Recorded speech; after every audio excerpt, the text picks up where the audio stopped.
Baik, sekarang kita mau simulasi satu persoalan ya, di mana hukum administrasi pemerintahan pada satu case tertentu dia bisa beririsan dengan rezim hukum acara pidana.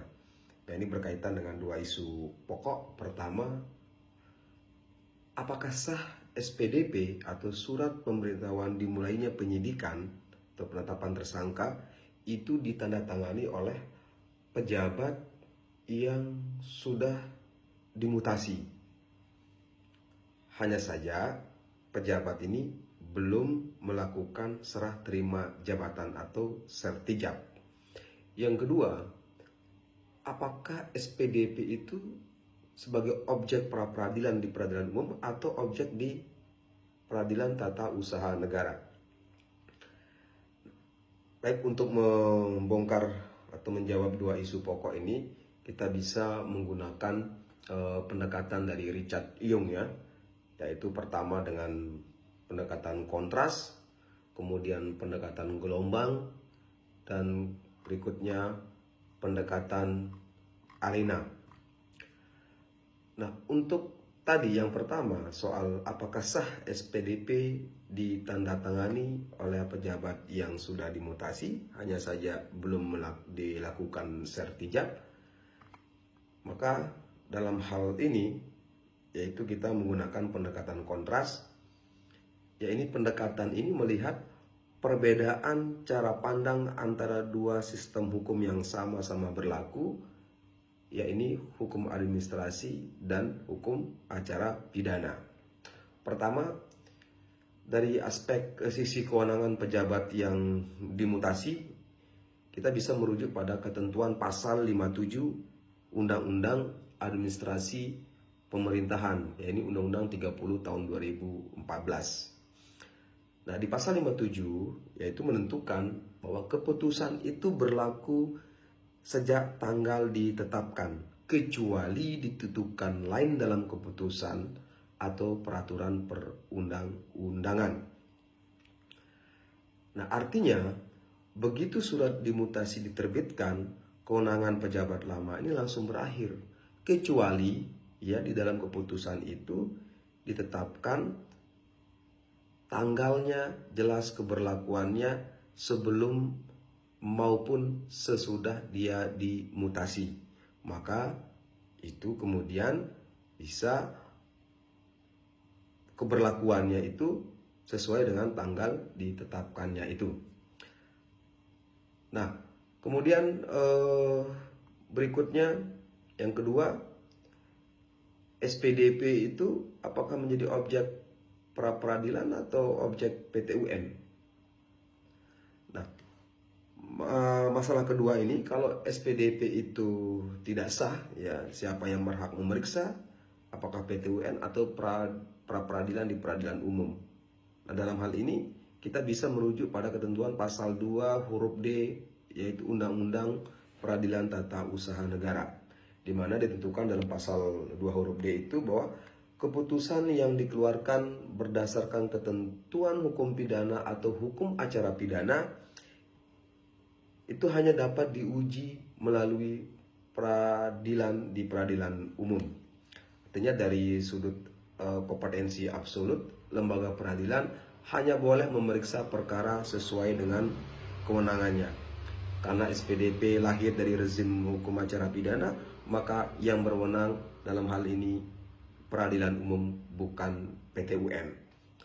Berikutnya pendekatan kedua yaitu pendekatan gelombang.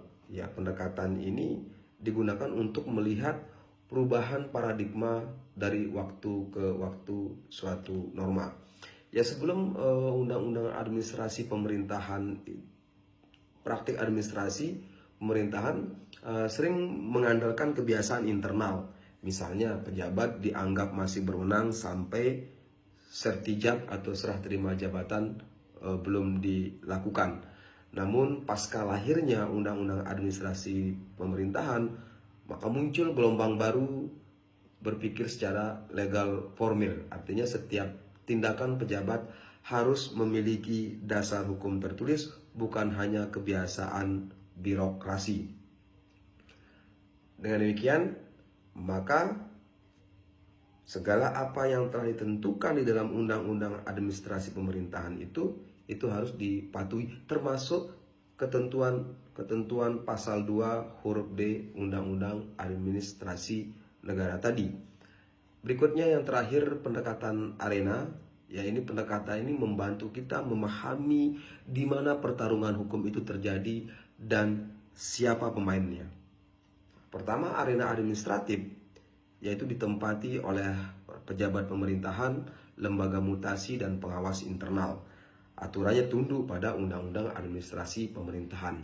Dan tujuannya untuk memastikan setiap tindakan pejabat itu sah secara administratif, ya, yang berpedoman pada asas-asas umum pemerintahan yang baik. Kemudian di arena pidana ditempati oleh penyidik, jaksa, tersangka, dan bahkan hakim pra-peradilan. Nah, aturannya tunduk pada Kitab Undang-Undang Hukum Acara Pidana. Tujuannya untuk memastikan proses penyidikan berjalan sesuai dengan hukum acara.